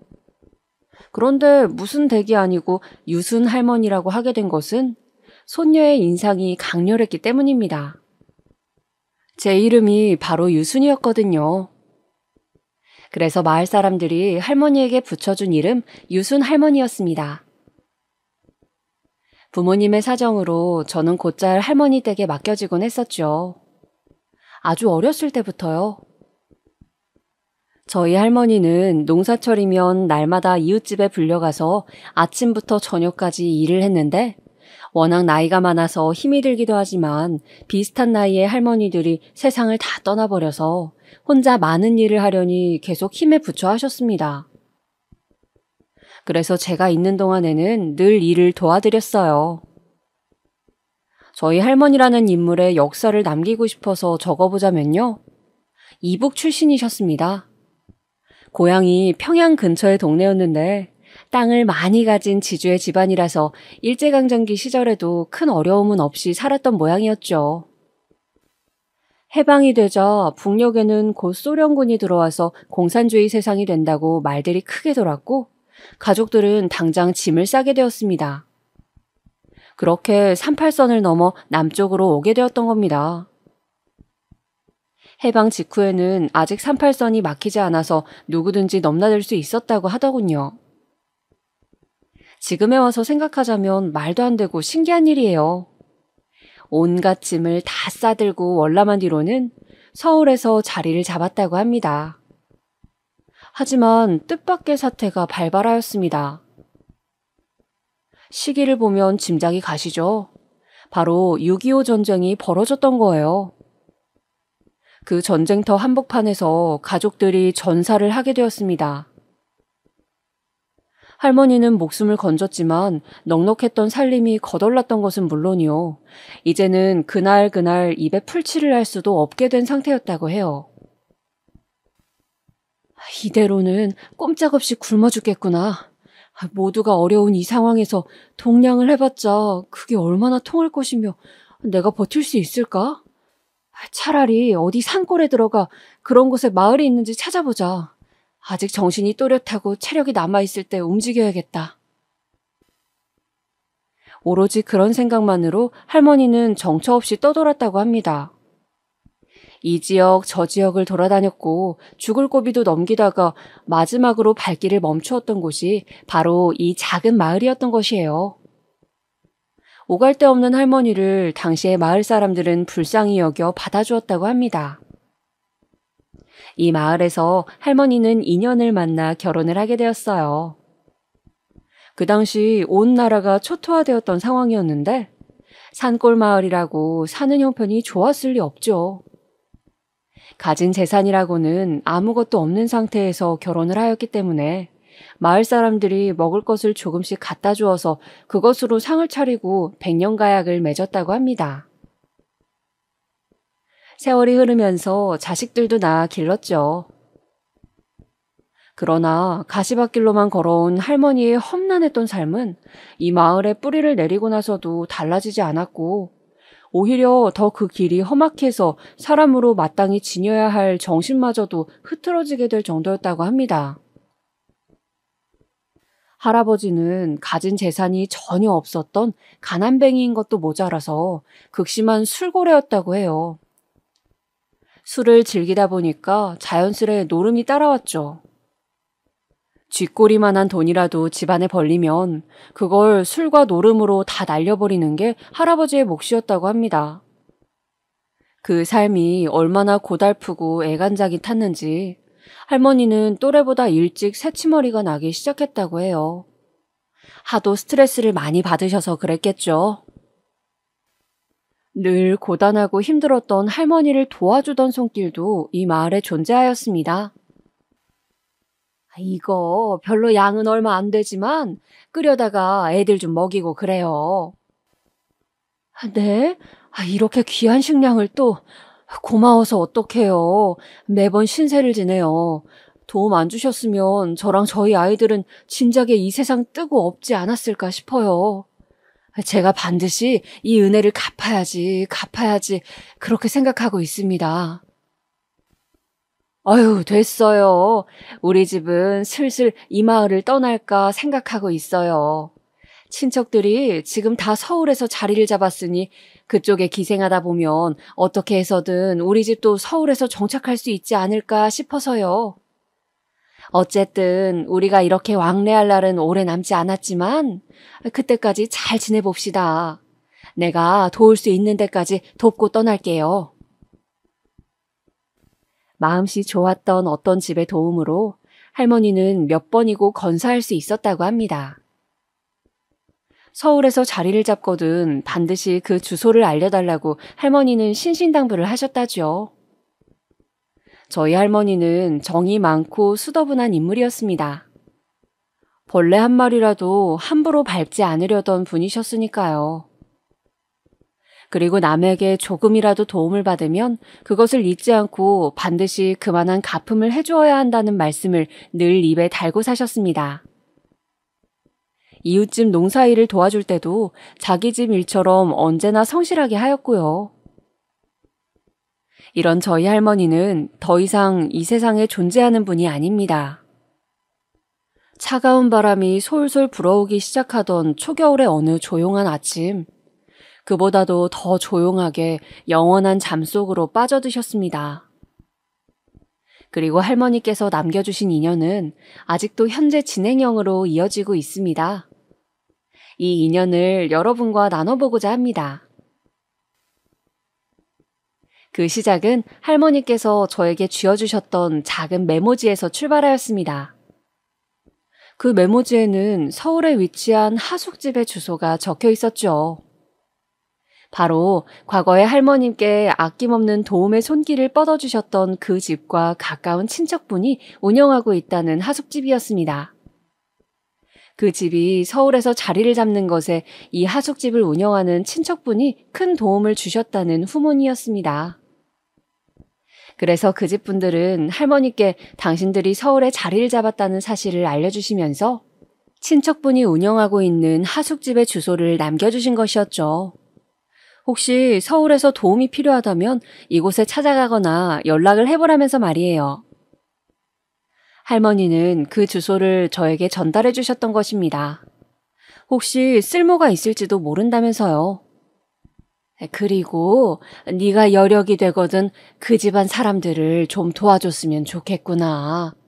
얼마나 고마운 사람들인지 모른단다.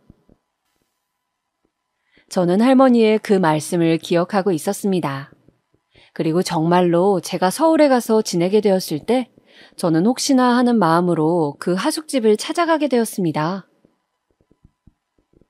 안녕하세요. 저기 혹시 지금 남는 방이 있을까요? 지금은 한창 학생들이 학기 중이라서 딱히 남는 방이 없는데요. 여기는 어찌 알고 오셨대? 제가 사정상 지금 서울에서 혼자 지내게 되었는데요. 여기 주소는 저희 할머니로부터 듣고 왔어요. 저희 할머니께서 전에 많이 신세지셨던 집이 있는데 그 집 분들의 친척 되시는 분이 여기를 운영하고 계시다고 들어서요. 제가 쭈뼛쭈뼛 말을 하니까 하숙집 아주머니께서 조금 놀라신 얼굴로 할머니 댁이 어디냐고 물어보시더라고요. 그래서 제가 그 마을 이름을 알려드렸더니 아하라는 표정이 되셔서는 일단 저보고 안으로 들어오라 해주셨습니다. 무턱대고 가져갔던 커다란 짐가방을 끌고 하숙집 안으로 들어갔어요. 저를 앉혀두신 채로 아주머니는 다른 분과 열띤 상의에 들어갔습니다. 아주머니는 한 명을 더 받을 수는 없는 상황인데 여기를 오게 된 경로를 듣고 보니까 좀 난감하다라는 입장을 가지고서 말씀 중이셨어요. 잠시 후 저에게 다가온 사람은 아주머니와 계속 대화를 나누던 아저씨였습니다. 두 분이 부부 사이라는 것을 저는 금세 알아차릴 수 있었습니다. 딱 보니까 여기 말고는 따로 갈 데도 생각 안 하고 온 것 같은데 맞죠? 아저씨의 물음에 저는 순순히 고개를 끄덕였습니다. 아주머니는 골치 아프다는 듯 고개를 내저었지만 아저씨는 저보고 여기서 묵으라고 해주셨어요. 좁은 임시방을 내어주고 하숙비는 반값만 받겠다고 하시는 말씀에 저도 모르게 벌떡 일어나서 꾸벅 인사를 올렸습니다. 정말 감사드립니다. 받아주시고 인심 베풀어 주셔서 감사합니다. 생각지도 못한 호의를 받게 되어서 저는 무척 놀란 상태였습니다. 아저씨는 그냥 사람 좋게 껄껄 웃으시고는 말더라고요. 저는 서울 생활에 영 마음을 붙이지 못하였고 그래서 초반에는 외롭다는 생각이 강하게 들었습니다. 특히 같이 하숙집에 기거하던 사람들이 저를 시골 촌뜨기 취급하면서 쉬이 상대조차 해주려고 들지 않았기 때문입니다. 이게 말로만 듣던 서울 깍쟁이들이구나. 아무리 그래도 묻는 말에도 대답을 안 해주는 건 너무한 거 아니야? 저는 그런 서러움을 토로할 데가 없어서 늘 혼자 삭히고 있었습니다. 제가 위안을 얻는 곳이라면 바로 하숙집의 식탁이었을 거예요. 아담하고 복작복작거렸던 하숙집이었습니다만 주인 부부께서는 늘 청결하게 관리하고자 애를 쓰셨죠. 그리고 망가진 곳이라든지 수리가 필요한 곳이라면 아저씨는 늘 총알같이 나타나셨습니다. 하숙생들의 개인 소지품들도 아무런 대가도 없이 무상으로 늘 고쳐주시기도 하였어요. 늦은 시각에 아직 귀가를 하지 못한 하숙생이 있으면 골목 앞으로 나가서 마중을 나가주시기도 하였습니다. 저는 어느 날 어두컴컴해진 시각에 하숙집으로 돌아가다가 아저씨를 보고는 놀라고 말았죠. 여자애가 일찍 다녀야지. 이렇게 말도 없이 늦게 다니면 사람 걱정시키게 하는 거야. 저는 툴툴거리면서도 저와 하숙집까지 안전하게 동행해 주시는 아저씨의 마음에 감동을 받았습니다. 어린 학생들을 위하는 마음이 느껴졌어요. 그런 덕분에 심적으로 많은 의지를 할 수가 있었습니다. 음식 솜씨가 일품이었던 아주머니께서는 항상 부엌 살림을 깔끔하게 유지하던 분이셨습니다. 늘 깨끗하게 정리가 되어 있는 부엌을 보면 기분이 좋아졌었죠. 아주머니는 가끔씩 투덜거리기는 해도 웃으실 때 소녀같이 수줍어 보이셨으며 눈가의 주름이 자연스럽게 어우러지는 얼굴을 가진 분이었습니다. 복숭아빛 뺨이 꼭 어린 소녀의 뺨처럼 곱다는 인상이었습니다. 아주머니께서는 반찬들을 모두 담백하면서도 감칠맛이 나도록 하셨어요. 저는 이 하숙집에 살면서부터 아주머니를 통해 맛의 재미를 느끼게 되었고 요리를 하는 과정에 흥미를 처음으로 갖게 되었습니다. 요리를 빠르게 맛있게 그리고 정성껏 해내는 아주머니의 비결이 궁금해서 그 조리 순서를 눈으로 보기도 하였죠. 가끔은 아주머니와 둘이 식탁에 앉아서 과일을 깎아 먹으며 이런저런 대화를 나누기도 하였습니다.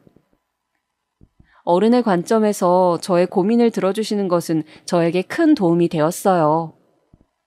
그 따뜻한 담소, 더 따뜻한 밥을 먹으며 저는 그 하숙집에서 지내는 동안 행복한 추억들을 쌓을 수 있었습니다. 마음 붙이고 기댈 수 있는 분들이 옆에 계시다는 거, 마음을 털어놓고 위안을 얻을 수도 있다는 것, 덕담과 조언을 고루 들어 난관을 헤쳐나가는데 도움을 받을 수 있다는 것, 이 모든 것에 대해 매우 감사를 드려야겠다. 나는 어쩌면 굉장한 행운아일 수도 있어. 저로 하여금 그런 생각들을 하게끔 만드셨던 분들이 바로 하숙집 주인 부부 두 분이셨습니다.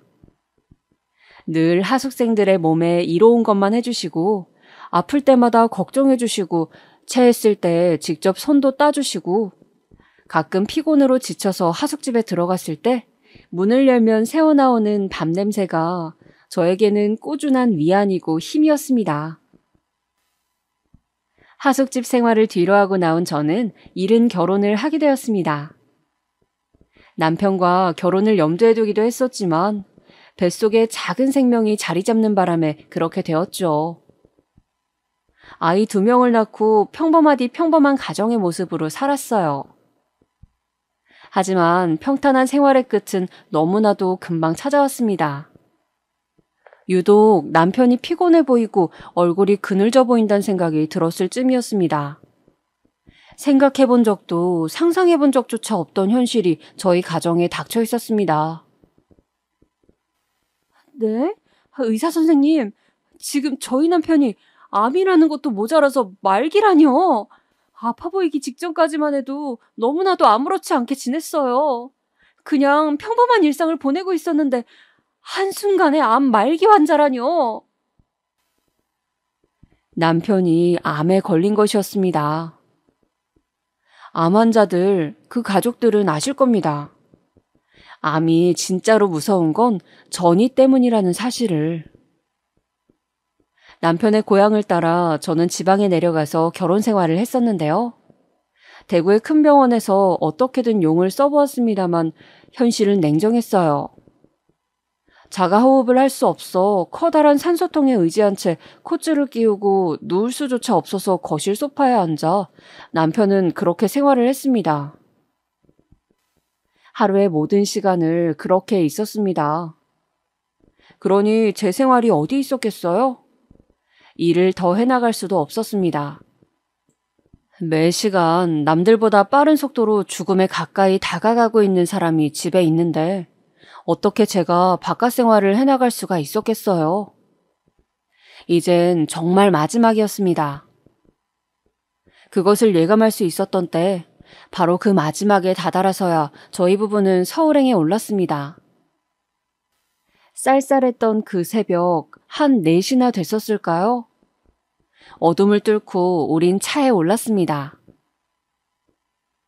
생명을 걸고 사투 중인 남편을 조수석에 앉히고 운전을 하는데 그 고요 속에서 힘겨운 숨소리를 배경음 삼아 얼마나 많은 상념들이 제 머릿속을 스쳐갔던지요.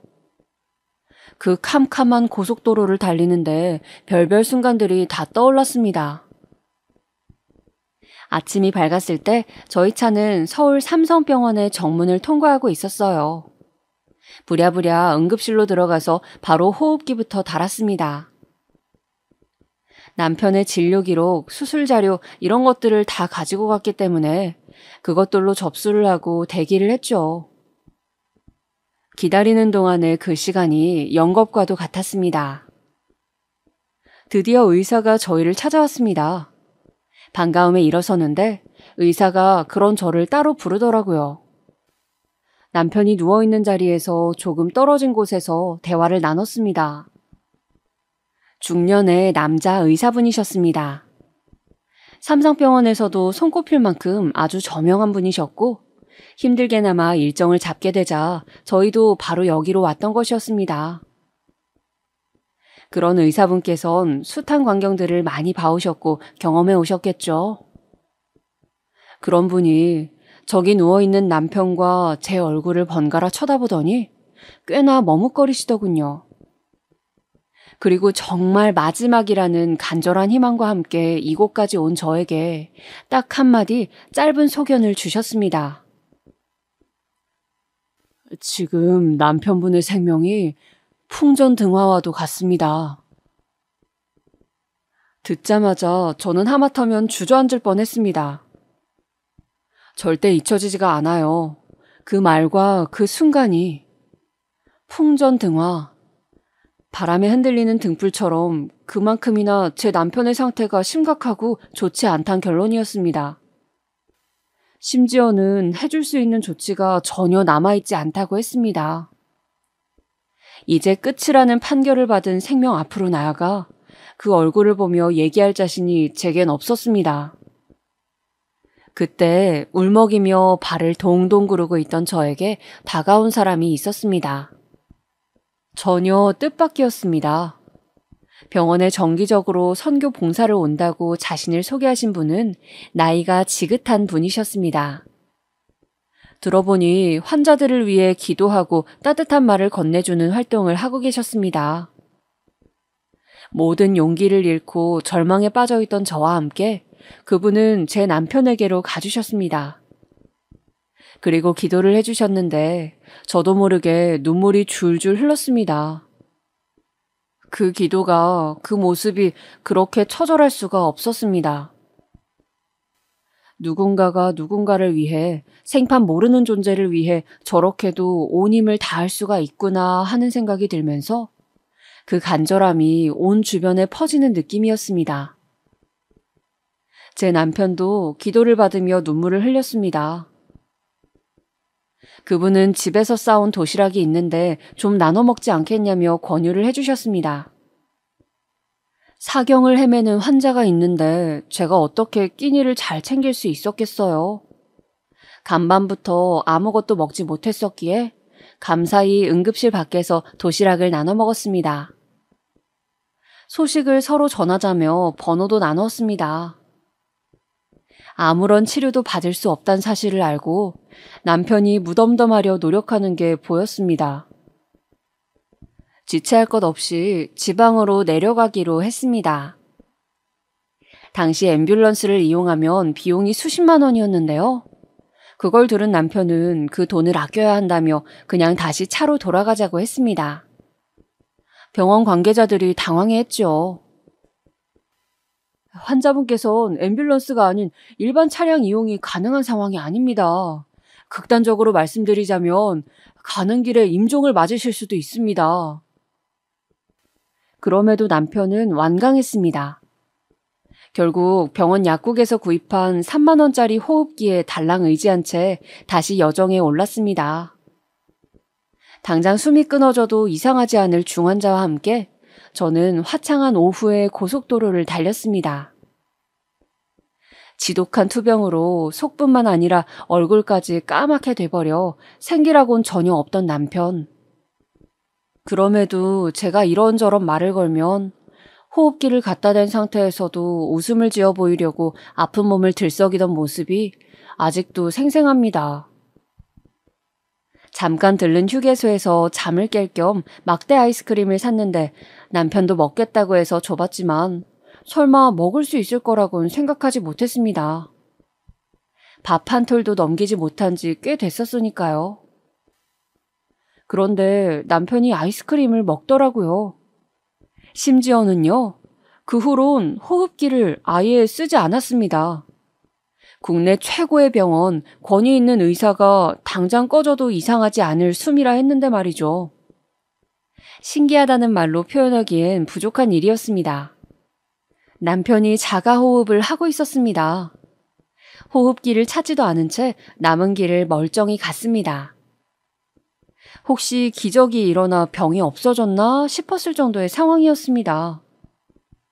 너무나도 아무렇지 않게 숨을 쉬고 얘기를 하고 있었거든요. 그렇게 대구의 한 병원에 도착을 했고 딱 한 발짝이었습니다. 응급실로 발을 들여놓은 딱 그 순간이었습니다. 제 남편의 호흡은 그때가 마지막이었습니다. 들어서자마자 남편은 호흡곤란으로 쓰러졌고 의료진들이 달려와 긴급한 조치가 이루어졌습니다. 하지만 돌이킬 순 없었습니다. 그대로 남편은 세상을 떠났습니다.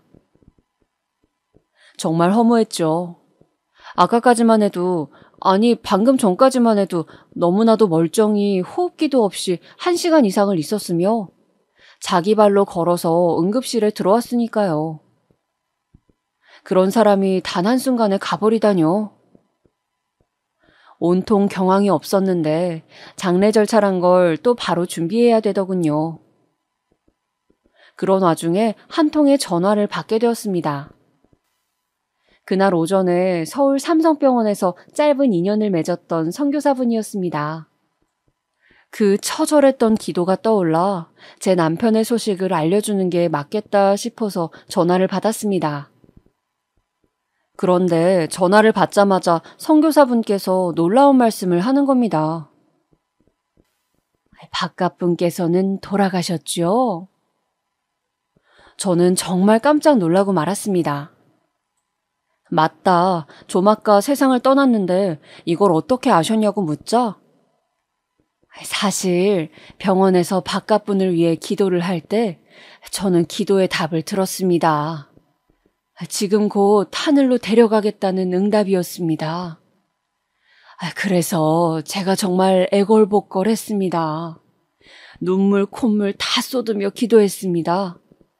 하나님, 지금 그가 아내와 다시 지방에 내려갈 생각을 하고 있습니다. 정 그러시다면 제발 그분들이 가는 도중에 놀라지 않도록 그 길을 완수한 후에 품으로 데려가 달라고 했고 저는 이 기도가 이루어질 것을 알고 있었습니다. 이런 대답을 하시는 겁니다. 무슨 말이 필요할까요? 제가 무슨 말을 할 수 있었을까요? 저는 그 순간 제 속에 있던 응어리가 뜨거운 눈물로 녹아내리는 것을 느꼈습니다. 제 남편은 비록 떠났지만 그 마지막 길은 서글프지 않았다는 생각이 들었습니다. 장례식이 시작되고 직계 가족은 시신을 마지막으로 보고 인사할 수 있는 시간이 주어졌습니다. 삶의 끝자락에서 고통스러운 순간을 맛보았던 남편. 숨이 끊어지던 순간 일그러진 채 까맣게 질려 있었던 얼굴의 남편. 솔직히 보는 것이 괴로웠지만 마지막 인사를 해주어야 한다는 생각으로 마주했습니다. 차갑게 식은 채 누워있는 남편을 그렇게 마주한 순간 저는 또 한 번 크게 놀라고 말았습니다. 남편의 얼굴이 너무나도 밝았기 때문이었습니다. 어떻게 이런 일이 가능했을지 모르겠습니다. 거무죽죽한 낯빛이며 고통에 일그러진 표정, 생기라곤 이미 몸에서 다 빠져나간 그 모습. 생전의 그 모습들만 저는 기억하고 있었나 봅니다. 그런데 차가워진 제 남편은 편안한 낯빛, 그리고 믿을 수 없게도 다문 입가의 흐릿한 미소, 고요하고 차분한 기운만이 감돌고 있는 그 모습. 저는 제 남편이 삶의 무게를 모두 벗어던진 채 편히 눈을 감고 있다는 사실을 알게 되었습니다. 행복했던 순간들, 함께 먼 미래를 그렸던 과거들이 제 머릿속을 휘몰아쳤습니다. 고통의 멍에는 세상을 떠난 남편에게서뿐만 아니라 저에게도 사라진 셈이었죠. 제 아이들도 다른 가족들도 모두 하나같이 편안하게 잠든 남편의 얼굴에 놀랐습니다. 영면에 든 그 입가에 걸린 미소를 보고 나선 인생에 대해 참 다양한 시각을 갖게 되더군요. 삶이 뭐고 죽음이란 뭔지. 저는 그 이후에 서울로 이사를 왔고 식당을 운영하게 되었습니다. 자식들을 먹여 살릴 길을 찾다 보니까 그렇게 되었는데 식당을 생각해낸 것은 하숙집에서의 기억 때문이었습니다. 정갈하면서도 맛깔나게, 그리고 음식에서 정이 느껴지도록 요리를 하셨던 하숙집 아주머니의 손맛이 저에게 강하게 남아 있었거든요. 그래서 저는 제 아이들에게도 밥을 차려줄 때 항상 적은 가짓수라도 늘 정성을 다해서 요리를 해왔었습니다. 점차 요리 솜씨가 늘게 되었음은 물론이었고요. 그래서인지 저는 문득 식당을 차려서 제가 만든 요리를 손님들에게 판매해보고 싶다는 바람을 품게 된 것이었죠. 두려움이 앞섰으나 먼저 떠나간 남편이 남겨준 미소, 제가 책임져야 하는 아이들을 떠올리면 헤쳐나가지 못할 것도 없었습니다. 저는 그렇게 작은 백반집으로 식당을 시작하였습니다. 4인용 테이블 2개, 2인용 테이블이 4개였던 작은 규모의 식당이었어요. 되어봤자 얼마나 잘 되고 벌어봤자 얼마나 잘 벌었겠습니까? 제 형편에 맞춰서 차린 것이었으니 번지르르한 모양새도 아니었고 비싸고 좋은 몫에 차려진 곳도 아니었습니다.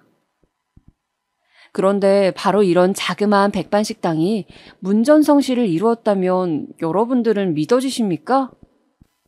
처음에는 그다지 잘 되지 않았지만 2달, 3달 이렇게 점차 단골들이 늘어나더니 1년을 채웠을 때는 그 동네에서 손꼽히는 식당이 되어 있었습니다. 2년을 채우고 나서 저는 규모가 큰 자리로 옮겨갔고 그곳에서도 역시 장사가 잘 되었습니다. 주력 메뉴를 앞세워서 더욱 많은 손님들이 찾을 수 있도록 유도를 하였죠. 아이들도 제 엄마의 장사를 물심양면으로 도왔습니다. 서빙부터 설거지까지 가리는 것 하나도 없이 군소리 한번 하지 않고 열심히 일을 했어요. 남의 가게가 아니라 우리 가족의 생계가 달린 현장이었으니 저희 세 가족은 마음을 하나로 모아 늘 최선을 다하고 잔꾀를 부리지 않으며 식당을 운영하였습니다. 방송사에서도 촬영 요청이 여러 번 왔으나 저희는 거절하고 묵묵하게 그날그날의 장사를 해나갔어요. 때가 되었다고 느꼈을 무렵 저는 아이들에게 식당을 직접 운영해보라고 말을 건넸습니다. 내가 이제 일선에서 물러나고 너희 2명이 본격적으로 전도지휘를 하는 게 맞을 것 같다. 이 엄마는 말이지 아직 이렇게 건강이 허락되고 체력이 받쳐줄 때 따로 하고 싶은 일이 있어서 그래. 그러니까 너희가 이 엄마의 뜻을 따라줬으면 좋겠어. 내심 아이들이 다른 일을 하고 싶어 하지는 않을까 그런 생각도 했었지만 둘 다 저의 의견을 존중해주겠다고 하였습니다. 고맙고도 다행이었죠. 제가 식당 일을 아이들에게 전적으로 맡기고자 한 것은 저에게는 마음 깊숙한 곳에 사명이 있었기 때문입니다. 남편이 죽은 후로 종종 생각을 해왔어요. 봉사활동을 해보고 싶다고 말이죠. 그래서 저는 이따금씩 보육원에 찾아가서 봉사활동과 물품 기부를 해오기도 했습니다. 본격적으로 봉사활동을 하며 지내고 싶다는 바람을 품은 저는 어쩌다 보니 노숙자분들을 대상으로 하는 무료급식의 현장에서 활동을 하게 되었습니다. 처음 나갔을 때는 허둥지둥하여서 부끄러운 모습도 보였으나 그 다음번 나갔을 때는 여러모로 의연해지더군요. 그렇게 무료급식 봉사를 나가던 와중이었어요. 제가 TV를 즐겨본다고 말씀드렸었죠?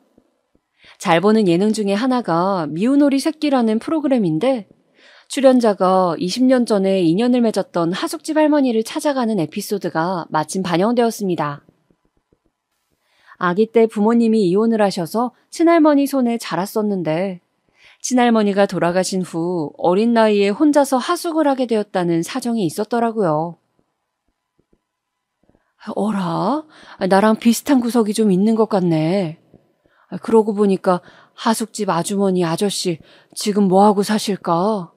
한번 찾아뵀어야 했는데 생각만 하고 미뤄두었네. 방송을 보면서 저는 그런 생각을 하였습니다. 방송에서 보니까 그 출연자가 하숙집 할머니로부터 많은 사랑과 도움을 받았다고 하더라고요. 세상을 떠난 저희 할머니 생각도 나면서 하숙집의 추억도 밀려 들어온 저는 제가 너무 좋은 생활을 할 수 있도록 큰 도움을 주셨던 그 하숙집 아주머니와 아저씨를 찾아보기로 하였습니다.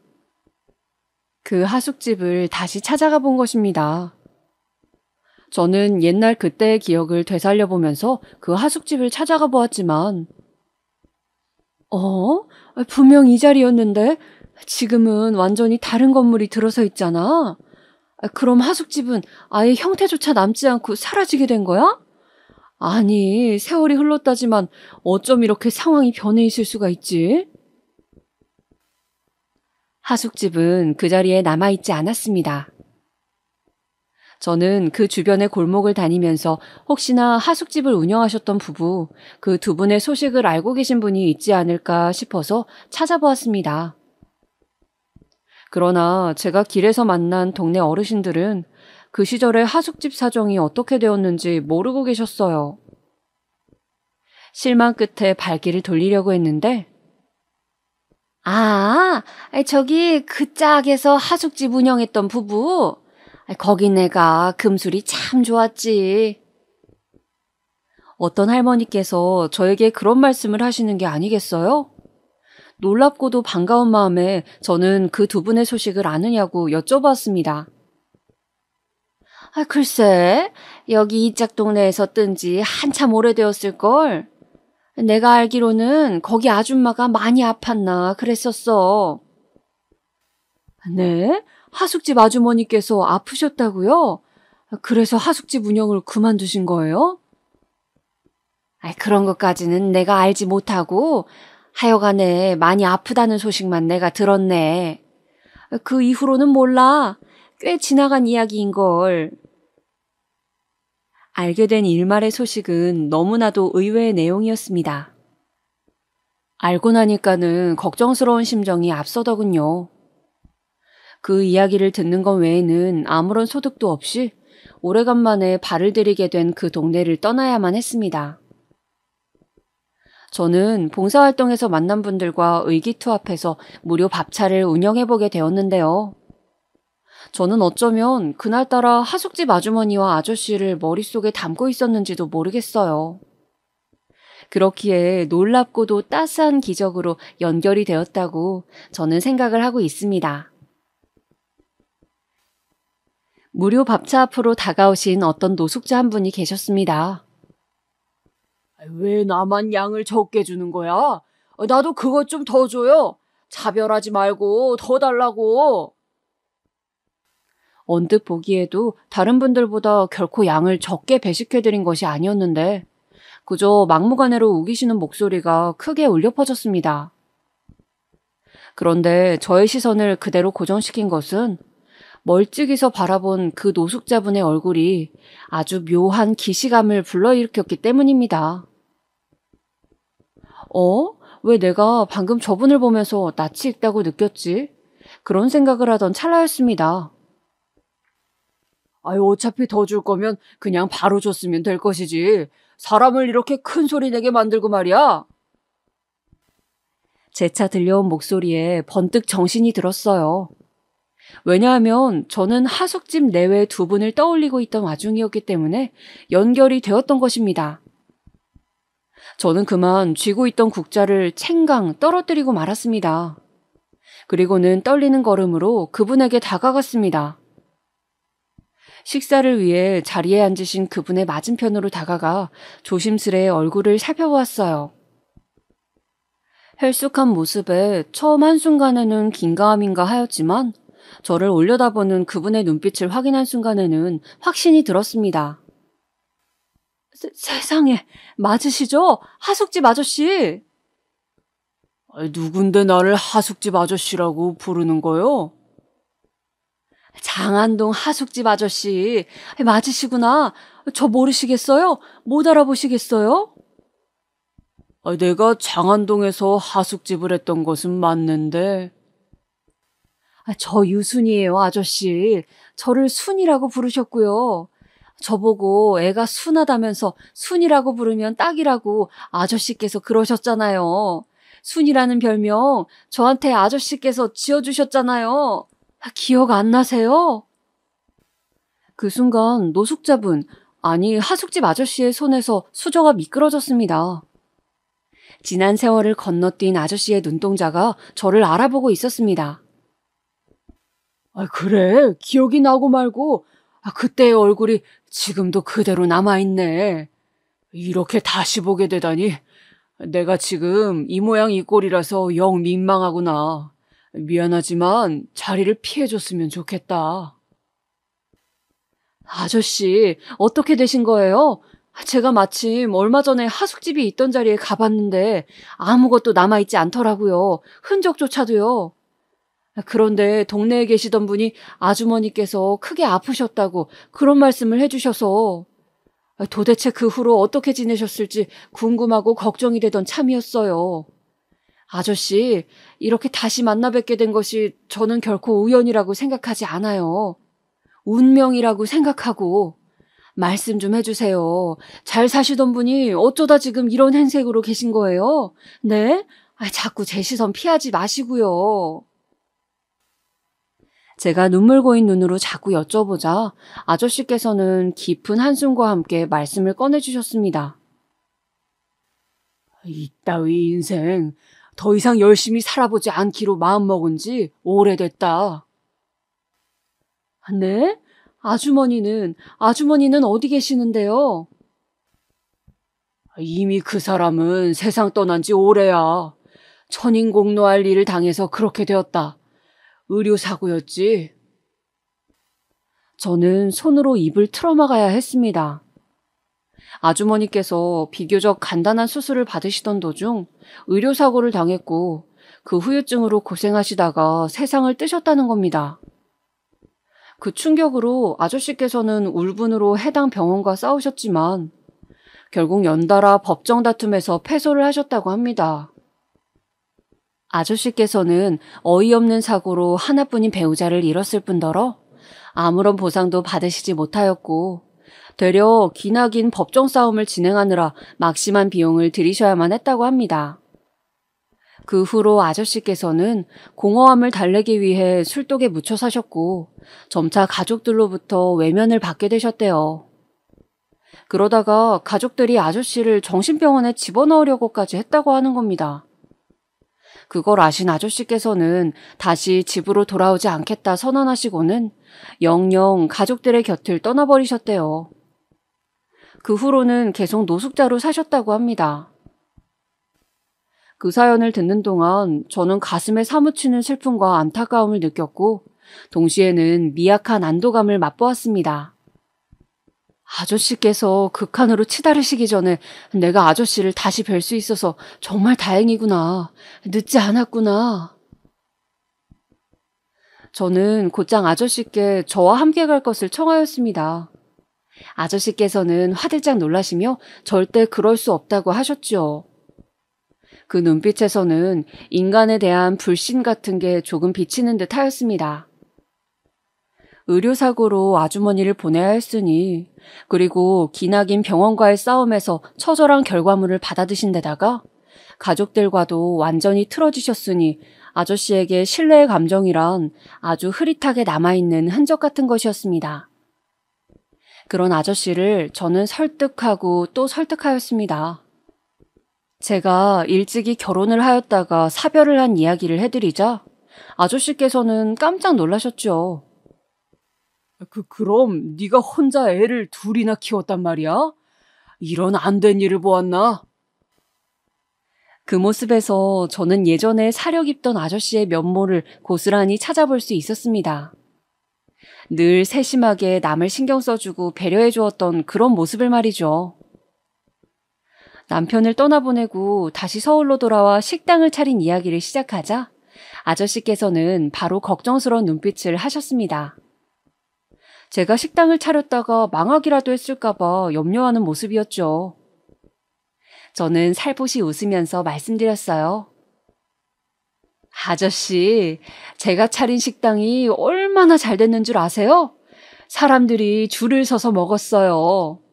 그 자그마한 식당에서 뭐 먹을 게 있다고 그렇게들 많이 찾아왔는지 다시 생각해봐도 놀라울 따름이에요. 그 작은 식당이 그렇게 잘 되는 바람에 더 큰 곳으로 옮길 수가 있었어요. 아이, 장사를 그렇게나 잘했단 말이야? 네가 장사 수완이 좋았나 보구나. 아유, 좁은 식당에서 수완이 좋아봤자 뭐가 통했겠어요. 그냥 음식이 맛있던 것이겠죠. 제가 왜 식당을 차릴 생각을 처음에 하게 됐는 줄 아세요? 바로 아주머니 덕분이었어요. 제가 그 하숙집에서 지내는 동안에 아주머니의 음식을 먹으면서 매번 깊은 감명을 받았었거든요. 그 기억, 그 순간들의 추억이 가진 맛을 잊지 못해서 제가 식당을 직접 차리게 되었던 거예요. 그러니까 다 아주머니 덕분이라고 할 수 있죠. 제가 이렇게 말씀을 드렸을 때 어느새 아저씨의 눈가는 촉촉하게 젖어들어 있었습니다. 제가 처음 두 분을 배웠을 때도 참 사이가 좋아 보인다고 생각을 했었어요. 딱 봐도 부부관계에 계시는 분들이구나 짐작이 가능했고요. 그런 한 쌍이었는데 반쪽을 잃고 나서 아저씨의 상심이 얼마나 크셨을지 따라서 눈물이 뜨거워진 저는 아저씨에게 다시 권유를 드렸습니다. 저와 함께 가자고요. 지금은 저희 애들이 식당을 도맡아서 운영하고 있어요. 아저씨, 그 식당이 어떻게 생겼는지, 음식을 어떻게 파는지 궁금하지 않으세요? 한번 같이 안 가보실래요? 저는 아주머니라는 존재를 겪지 않았더라면 식당을 차릴 생각조차 안 해봤었을 거예요. 아주머니의 의지가 내려오는 식당이라고 생각해 주시고 저랑 같이 가주세요. 네? 저의 간청에 그제야 아저씨는 천천히 고개를 끄덕이셨습니다. 같이 무료 밥차 현장에 나와주신 분들에게 양해를 구한 뒤 먼저 이르게 현장을 빠져나왔어요. 내가 꾀죄죄한 데다가 행색도 이래가지고 차에 타기에도 민망하고 미안하네. 아저씨께서는 제 차에 올라타시는 것도 망설이셨죠. 하지만 저는 거리낌 없이 차 문을 직접 열어드렸습니다. 이동하는 차 안에서 아저씨께서는 소리 없이 눈물을 흘리셨습니다. 그러시더니 이윽고 저에게 조심스레 부탁을 건네오셨어요. 저기, 내가 정말로 미안한 얘기인데 식당에 가기 전 내가 혹시 그 전에 다른 곳을 들를 수가 있을까? 목욕탕을 지금 꼭 좀 가보고 싶은 마음이 들어서. 저는 그 심정이 10분 이해가 되었어요. 큰 목욕탕이 있는 건물에 차를 주차하고 나서 그곳에 입점해 있는 마트로 들어가 속옷이랑 다른 옷들을 전부 한 벌씩 구입하였습니다. 그걸 아저씨의 손에 들려서 목욕탕으로 보내드렸죠.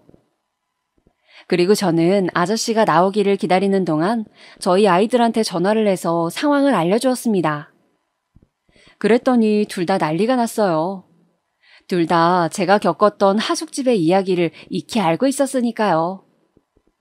세상에 무슨 이런 일이 다 있냐면서 둘 다 엄청 흥분을 하더니 식재료 창고 좀 얼른 깨끗하게 정리를 해놓겠다면서 너스레를 떨었습니다.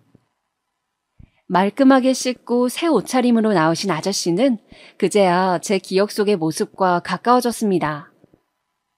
아저씨는 다시 차에 타시자마자 눈물을 훔치셨어요. 나의 궁핍과 결핍을 핑계 삼아서 내 스스로를 학대하고 또 주변의 모든 이들에게 행패만 부리며 지내온 것만 같아서 너무나도 부끄럽고 수치스럽고. 아주머니께서 돌아가신 이후 아저씨께서는 고독한 방황을 하시며 많은 후회도 남기신 모양이었습니다. 지나간 날을 아쉬워하기보다는 살아갈 날을 반기는 아저씨의 모습을 보고 싶다는 바람을 품은 채로 저희 식당에 도착할 수가 있었어요. 저희 아이들이 번듯한 자세로 나와서 아저씨를 맞이해 주었습니다. 식사 때가 아니었는데도 손님들이 꽤 많은 모습을 보면서 아저씨는 아주 놀란 표정을 지어 보이셨어요. 저랑 같이 저희 식당에 마주 앉아서 밥을 한 끼 나눠 드셨습니다. 이렇게나 잘 살고 있다는 것만으로도 너는 네 인생에서 스쳐간 모든 인연들에게 화답을 한 셈이야. 식사를 마치신 아저씨께서 담담한 표정으로 그리 말씀을 해주셨을 때 저는 밀려오는 감동을 주체할 수가 없었던 것 같아요. 눈물이 참아지질 않더라고요. 그 이후로 저의 제안에 따라 아저씨께서는 저희 식당에서 잡일을 시작하셨습니다. 테이블을 닦고 간단한 물건을 나르는 일 정도로요. 그런데 아저씨께서 왕년에 하숙집을 이끄셨던 분이잖아요. 그 기지가 어디에 갔겠나요? 3달 정도가 지나자 아저씨께서는 슬슬 본색을 드러내기 시작하셨죠. 손님들을 향해 먼저 인사를 건네시면서 아주 서비스 정신을 투철하게 발휘하셨습니다. 나이 드신 분께서 인사를 다정하게 건네주시니까 손님들의 반응이 좋았어요. 저희 아이들이 젊다 보니까 주방 이모님이라든지 나이 지긋한 손님들 상대할 때 유연성이 부족한 게 사실이었는데 아저씨의 존재가 그런 것들을 해소시켜 주었습니다. 아저씨를 보면서 저희 아이들도 많이 배우더라고요. 지금 현재 아저씨께서는 노숙자 생활을 언제 하셨냐는 듯 너무나도 평범한 일상을 나고 계십니다. 일주일에 3번 저희 식당에 출근을 하시고요. 가족들과도 오해를 풀고 다시 잘 지내시게 되었어요. 다행이죠. 예전에 그 하숙집 시절처럼 아저씨께서는 활발한 모습으로 지내고 계신답니다.